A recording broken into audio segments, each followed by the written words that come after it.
د النور مبارکه سوره چې د قرآن عظیم الشان 40مه سوره ده په مدینه منوره کې را نازله شوې ده 4 مبارک آیاتونه لري تلاوت او پښتو ترجمه یې د 40 آیت څخه اوري ولله ملك السماوات والأرض وإلى الله المصير د اسمانونو او ځمکې پاچاهي یوازې د الله لپاره ده او د همغه لوري ته د ټولو ورګرځېدل دي ألم تر أن الله يزجي سحابا ثم يؤلف بينه ثم يجعله ركاما فترى الودق يخرج من خلاله وينزل من السماء من جبال فيها من برد فيصيب به من يشاء ويصرفه عن من يشاء يكاد سنا برقه يذهب بالأبصار آیت نویني چې الله وريز ورو خوځوي بیا د هغې ټوټې سره یو ځای کوي بیا د هغې په راغونډولو سره یوه درنده وريز تشکیلوي بیا ته ویني چې د هغې له پوښ نه د باران څاڅکي راڅڅېږي او هغه له اسمانه د هغو غرونو په برکت چې په هغه کې هسک ولاړ دي ګلی وروي نو چاته یې چې خوښه شي په هغې سره زیان اړوي او چاته یې چې خوښه شي له هغې نه یې ژغوري د هغې د برق برېښنا سترګې برېښوي يقلب الله الليل والنهار إن في ذلك لعبرة لأولي الأبصار همغه شپې ورځې اړوي رااړوي په دې کې د سترګور یعنی د بصیرت د خاوندانو لپاره یو درس دی والله خلق كل دابة من ماء فمنهم من يمشي على بطنه ومنهم من يمشي على رجلين ومنهم من يمشي على 4 يخلق الله ما يشاء إن الله على كل شيء قدير او الله هر ساکخ له یو ډول اوبو څخه شته کړ یعنی پیدا کړ نو څوک په ګیډه خویږي څوک په 2 پښو او څوک په 4 پښو باندې تک وي د هغه چې څه خوښه وي پیدا کوي هغه د هر څه وس لري لقد أنزلنا آيات مبينات والله يهدي من يشاء إلى صراط مستقيم موږ روښانه حقیقت ښوونکي آیتونه نازل کړي دي وړاندې د سمې سیخې لارې لوري ته لارښوونه چې د الله چاته خوښه شي کوي ويقولون آمنا بالله وبالرسول وأطعنا ثم يتولى فريق منهم من بعد ذلك وما أولئك بالمؤمنين دوی وایي چې موږ پر الله او پیغمبر باندې ایمان راوړی دی او موږ اطاعت منلی دی خو له دې نه وروسته له دوی څخه یوه ډله له اطاعت نه مخ اړوي دغسې خلک هیڅکله مؤمنان نه دي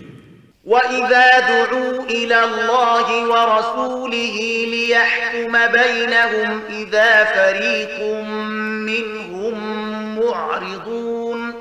کله چې د الله او د پیغمبر لوري ته بلل کیږي تر څو چې پیغمبر د دوی خپل منځي دعوا فیصله کړي نو له دوی نه یوه ډله په څنګ کیږي وإن يكن لهم الحق يأتوا إليه مذعنين البته که حق د دوی په جانب وي نو پیغمبر ته د امر منونکو په بڼه مراجعه کوي أفي قلوبهم مرض أم ارتابوا أم يخافون أن يحيف الله عليهم ورسوله بل أولئك هم الظالمون د دوی په زړونو کې د منافقت ناروغي ده یا په شک کې لویدلي دي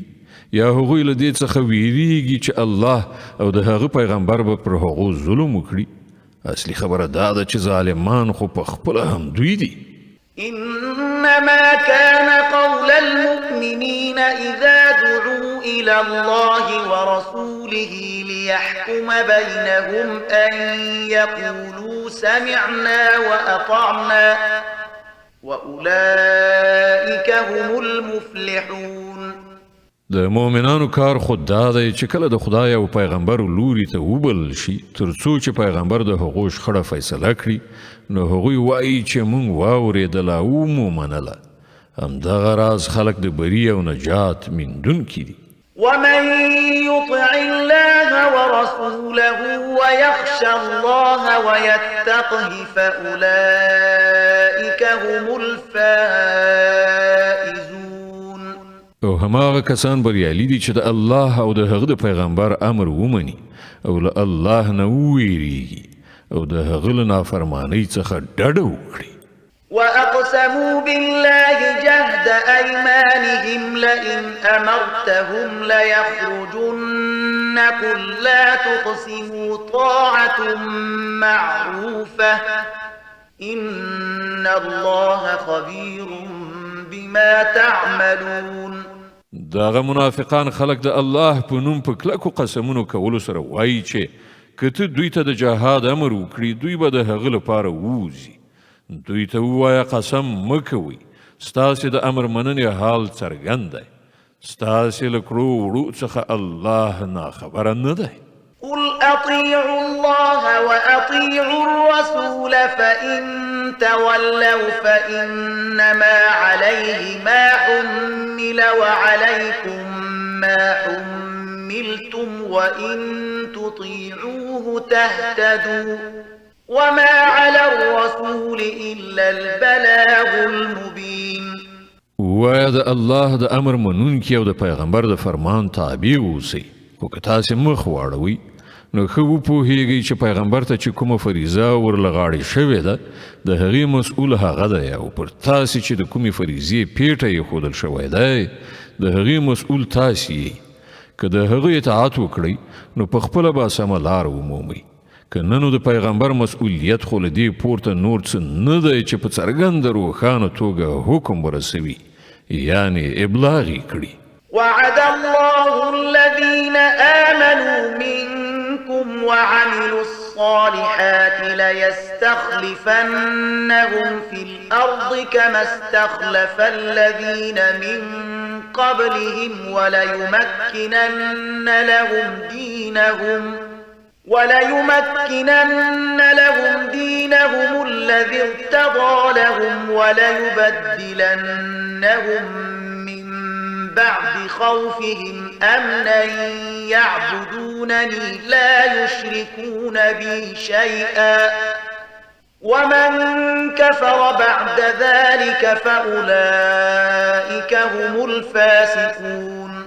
الله له تاسې نه د هغو کسانو سره چې ایمان راوړي او ښه عملونه وکړي وعده کړې ده چې هغوی په ځمکه کې هماغه شان خلیفګان وګرځوي لکه چې له هغو نه مخکې تیر شوي خلک یې ګرځولي وو. د هغو لپاره به د هغو هغه دین په محکمو بنسټونو ودروي چې هغه الله تعالی د هغو لپاره خوښ کړی دی او د هغو د ویرې اوسنی حالت به په امن بدل کړي.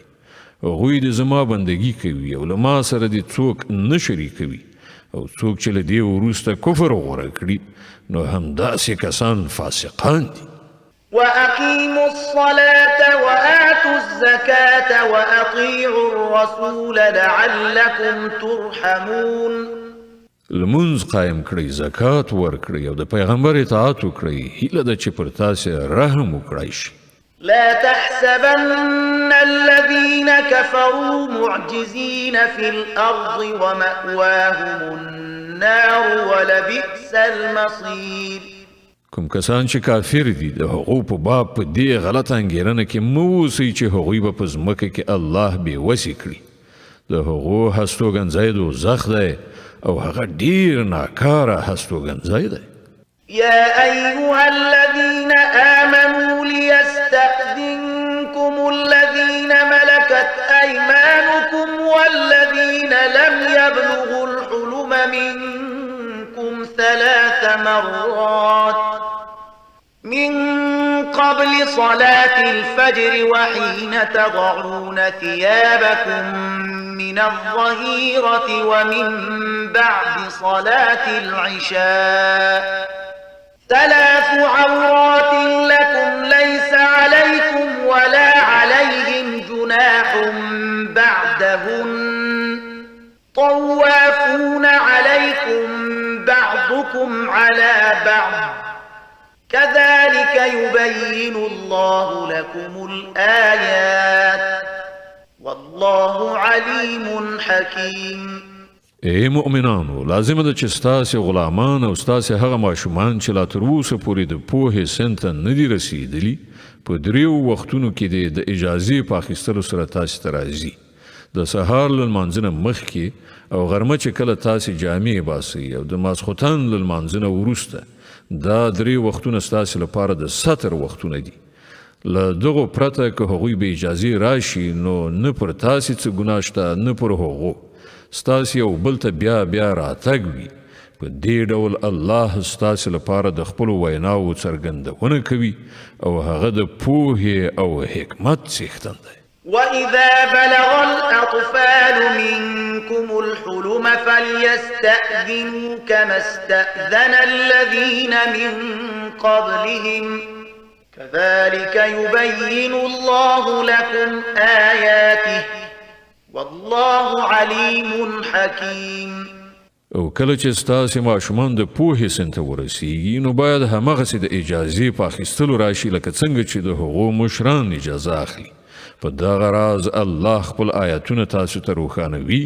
او هغه د پوهې او حکمت څښتن دی. والقواعد من النساء اللاتي لا يرجون نكاحا فليس عليهن جناح أن يضعن ثيابهن غير متبرجات بزينة وأن يستعففن خير لهن والله سميع عليم.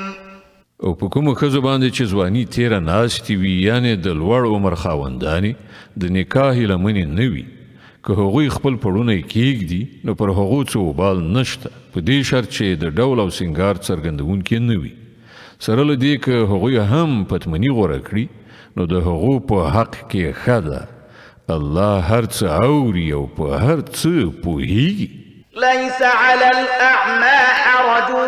ولا على الأعرج حرج ولا على المريض حرج ولا على أنفسكم أن تأكلوا من بيوتكم أو بيوت آبائكم أو بيوت أمهاتكم أو بيوت إخوانكم أو بيوت أخواتكم أو بيوت أعمامكم أو بيوت عماتكم أو بيوت أخوالكم أو بيوت خالاتكم أو ما ملكتم مفاتحه أو صديقكم. ليس عليكم جناح أن تأكلوا جميعا أو أشتاتا فإذا دخلتم بيوتا فسلموا على أنفسكم تحية من عند الله مباركة طيبة كذلك يبين الله لكم الآيات لعلكم تعقلون. هیڅ باک نشته که کوم ړوند یا ګوډ یا ناروغ د چا له کور نه خواړه وخوري او نه پر تاسې په دې کې څه باک شته چې له خپلو کورونو څخه خوراک وکړئ یا د خپل پلار نیکه له کورونو څخه یا د خپل مور او نیا له کورونو څخه یا د خپلو ورونو له کورونو څخه یا د خپلو خویندو له کورونو څخه یا د خپلو ترونو له کورونو یا د خپلو ترایندو له کورونو یا د خپلو ماماګانو له کورونو یا د خپلو توړیو له کورونو څخه یا له هغو کورونو څخه چې د هغو کلیګانې ستاسې په لاس کې وي یا د خپلو دوستانو له کورونو څخه د دې هم څه باک نشته چې تاسې په ګډه سره یو ځای خواړه وخورئ یا بیل البته کله چې کورونو ته ننوځئ نو خپلو کسانو ته سلام اچوئ د خیر دعا د الله له لوري ټاکل شوې ډیره برکتناکه او پاکه سوتره. په دغه ډول الله تعالی تاسې ته آیاتونه بیانوي. هیله ده چې تاسې له پوهې او ادراک نه کار واخلئ. إنما المؤمنون الذين آمنوا بالله ورسوله وإذا كانوا معه على أمر جامع لم يذهبوا حتى يستأذنوه إن الذين يستأذنونك أولئك الذين يؤمنون بالله ورسوله فإذا استأذنوك لبعض شأنهم فأذن لمن شئت منهم واستغفر لهم الله إن الله غفور رحيم. ریښتونی مؤمنان هم غدي چې الله او د هغه پیغمبر د زړه له کومې ومني او کله چې د کومې ټولنیزې چارې په وخت کې له پیغمبر سره وینو له هغه څخه له اجازې اخیستلو پرته دې نه ځي. کوم کسان چې له تا نه اجازه غواړي همغوی د الله او د پیغمبر منونکي دي. نو کله چې هغوی د خپل کوم کار دپاره اجازه وغواړي نو چاته چې دې خوښه شي اجازه ورکړه او د دغسې خلکو په حق کې له الله نه د بښنې غوښتنه وکړه. الله په باوري توګه بښونکی خورا مهربان دی. لا تجعلوا دعاء الرسول بينكم كدعاء بعضكم بعضا قد يعلم الله الذين يتسللون منكم لواذا فليحذر الذين يخالفون عن أمره أن تصيبهم فتنة أو يصيبهم عذاب أليم. اے مسلمانانو په خپل منځ کې د پیغمبر بلل لکه ستاسې خپلو منځو کې د یو بل بلنې غوندې مه ګڼئ. الله په تاسې کې هغه خلک ښه پیژني چې یو بل ته ځانونه پناه کوي او غلي غوندې په پټه وځي. د پیغمبر له حکم څخه سرغړونکي باید وویریږي چې په کومه فتنه کې اخته نشي یا دردناک عذاب پرې رانشي. ألا إن لله ما في السماوات والأرض قد يعلم ما أنتم عليه ويوم يرجعون إليه فينبئهم بما عملوا والله بكل شيء عليم. خبردار اوسئ په اسمانونو او ځمکه کې چې هر څه دي د الله دي. تاسې چې په هره تګلاره یاست الله ورباندې پوهیږي. په کومه ورځ چې خلک د هغه لوري ته ور وګرځول شي هغه به هغو ته ور وښیي چې هغوی څه کړي راغلي دي. هغه په هر څه عالم دی.